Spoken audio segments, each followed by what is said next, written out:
Hello, Bronies and Pegasisters, it's me, it's Clayton again. If you're wondering why I'm dressed like this, it's because I just got off my shift at work. Well, I returned and I saw the latest episode, The Gift of Maud Pie, well, at least I think that's what the title is. And let me tell you, even though I found last week's two-parter to be somewhat underwhelming, I think this episode is a great return to form for the series. It's got a lot of great comedy, it's got several great voice performances, and another appearance from Ingrid Nielsen as Maud Pie. So what's the story here? Well, Pinkie Pie and Rarity are going over to Manhattan once more because Pinkie Pie has to celebrate this certain day that she's called Psst. And it's not Psst as in the, the thing you usually associate with it. It's actually it's the Pie Sisters' surprise day or something. And on that day, all of the Pie Sisters, well, at least in this case, just Pinkie and Maud, get to exchange gifts with each other. And unfortunately for Pinkie, she feels that Maud's gifts are always better than the ones that she gives to Maud. So she tries to get Maud a really good gift in order to impress her. And while that's going on, Rarity's trying to find a location for her newest boutique, since apparently her boutique over in Canterlot's doing very well. I guess Sassy Saddles is doing a good job with it. So what did I like about this episode? Well, the comedy is back, and the wit makes a welcome return.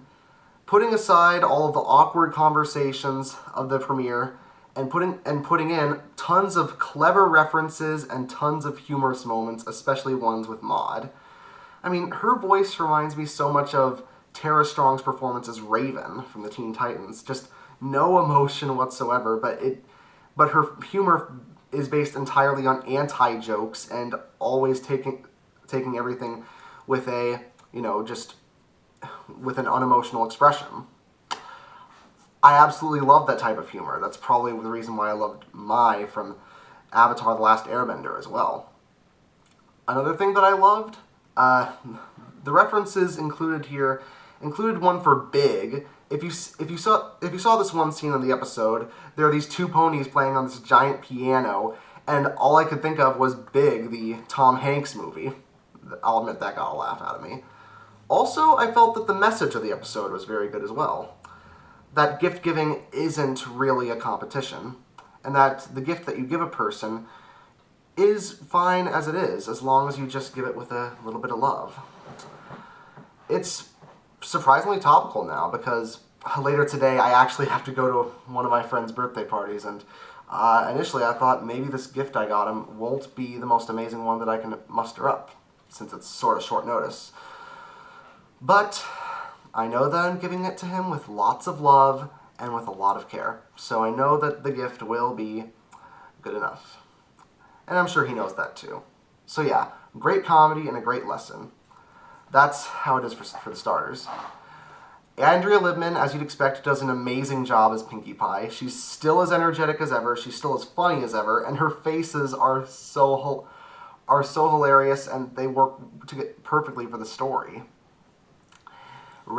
And likewise, Tabitha St. Germain's performance as Rarity knows how to be sophisticated when it needs to be, and she knows how to be laugh-out-loud hilarious with her overreactions as well. I mean, this reminded me a lot of Rarity Takes Manhattan when it comes to its location and its type of humor. And I must say, the Fox brothers, the ones who wrote this episode, you did an amazing job.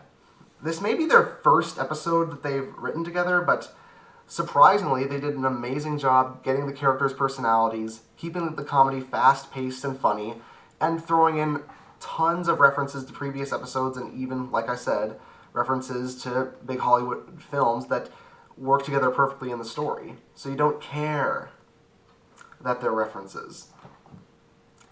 So yeah, I hope the Fox brothers return for some more episodes later on in the season. And also, since Josh Haber wrote the story for the episode, I have to say, Mr. Haber, I may have been a little hard on you at first because of your lackluster efforts in Season 4, but you're continuing to make me proud. Now, some people might wonder why I prefer reviewing some of these normal episodes to the two-parters. Well, when it comes to the two-parters, I always feel that the adventure storylines aren't really what the writers are comfortable with. I feel like the writers are right at home when they're writing 22 minutes of slice-of-life comedy, which is what this episode was to a T. When they go into an adventure story, it feels like the writers are out of their element, and it can lead to some plot holes or some awkward writing that takes me out of the experience. Not so in this episode. This episode was very fast-paced, very funny, full of heartwarming moments, full of an excellent voice performance by Ingrid Nilsson, and it introduced 2 new writers to the series that have already impressed me. It almost reminds me of how I loved Ed Valentine back in Season 5. No, that wasn't Season 5, Season 4. Sorry. So, with excellent writing, tons of great comedy, a continuation of Rarity's story arc when it comes to her boutiques. Yeah, she has one in Ponyville, one in Canterlot, and now one in Manhattan. Not to mention an excellent voice performance from Ingrid Nilsson, and a story that's very topical for how my life's going right now, but also just very fun and very relatable for a lot of people. I give The Gift of Maud Pie a 9 out of 10. See you next week. I'm gonna love this season.